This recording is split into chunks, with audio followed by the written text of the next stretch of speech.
Le projet d'externalisation de données de santé, c'est un projet complexe de transformation digitale, tant sur le point de vue technique que sur le point humain et organisationnel, qui demande une certaine maturité de la part des DSI. Donc autant adopter les bons réflexes dès maintenant pour une externalisation de données de santé en toute tranquillité. L'analyse de risque, c'est vraiment identifier déjà son écosystème, son périmètre d'études, quel est le système d'information ou le sous-système que je souhaite externaliser. Ensuite, je vais travailler sur les menaces qui pèsent sur mon environnement. Et ensuite, je vais regarder les vulnérabilités, la liste des actifs que je dois protéger. Et enfin, je vais terminer par la cartographie des risques associés. Et tout l'intérêt de l'exercice, c'est de réduire ces risques, de les limiter et de mettre en place des mesures qui vont permettre, au sein d'un plan d'action qui est savamment orchestré, avec des objectifs réalistes, mesurables et contrôlables, je vais pouvoir en fait atténuer les risques et couvrir mon système d'information. Je voudrais signaler que le risque zéro, et ça il faut bien l'avoir à l'esprit, n'existe pas. On a eu 2 événements majeurs à 20 ans d'intervalle qui ont bouleversé complètement le monde, et tout ça c'était pas du tout prévu. Donc j'ai envie de vous donner un conseil par rapport à l'analyse de risque. Ne faites pas l'impasse, faites une vraie analyse de risque, faites-vous aider, utilisez une méthode éprouvée comme EBIOS et surtout, pensez à l'impensable.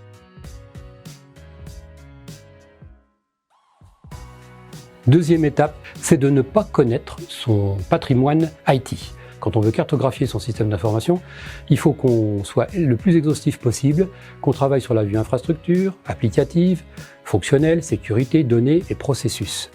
Il faut bien évidemment s'outiller et disposer d'interfaces homme-machine graphiques en mode web pour pouvoir cartographier tous les éléments qui composent le système d'information de santé. Le plus important probablement, ce sont les relations entre les composants fonctionnels au sein des applications.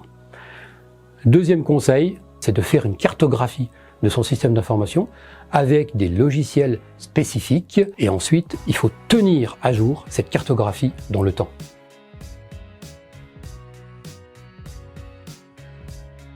C'est le moment ou jamais dans le projet d'externalisation de se poser et de mettre à jour ces composants applicatifs, les composants système. C'est de faire de la modernisation applicative. Deuxième approche, je fais du cloud native. Troisième étape, c'est ce qu'on appelle le SaaS.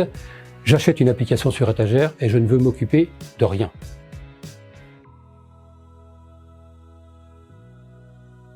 Évidemment, il faut éviter le syndrome absolument du c'était mieux avant. Il faut absolument travailler sur des mises en place de mesures d'expérience, d'indicateurs des applications. On appelle ça des KPI métiers, techniques. Il faut aussi en phase de build mettre en place l'arsenal technologique pour mesurer l'expérience utilisateur, faire appel à des robots de stress applicatif par exemple. Et en phase de run, quand on est en production, on va mettre en place, on va monitorer, on va superviser tous ces indicateurs. Quatrième conseil, lancer un projet de mesure de l'expérience utilisateur et de la performance applicative en commençant par l'application la plus visible pour votre organisation.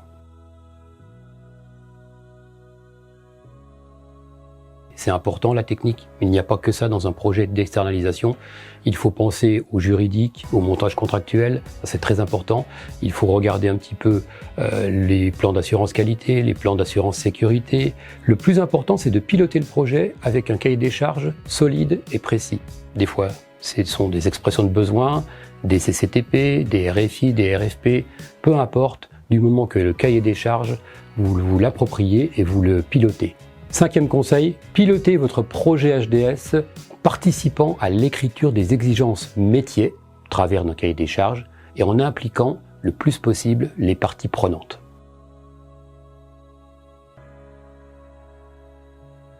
Pensez que c'est cher chez un hébergeur HDS et investir dans des compétences internes pour mettre à niveau le système d'information et le maintenir en conditions opérationnelles, c'est quelque chose d'intéressant comme idée, mais tout ça, ça va être au détriment de temps que vous n'aurez pas vis-à-vis de vos utilisateurs, de vos usagers, de temps utile à valeur ajoutée. Sixième et dernier conseil, faites appel à un professionnel pour maintenir en conditions opérationnelles le système d'information de santé hébergé. Ne choisissez pas un simple deviseur, ne choisissez pas le prix le plus bas, mais choisissez un véritable partenaire de confiance.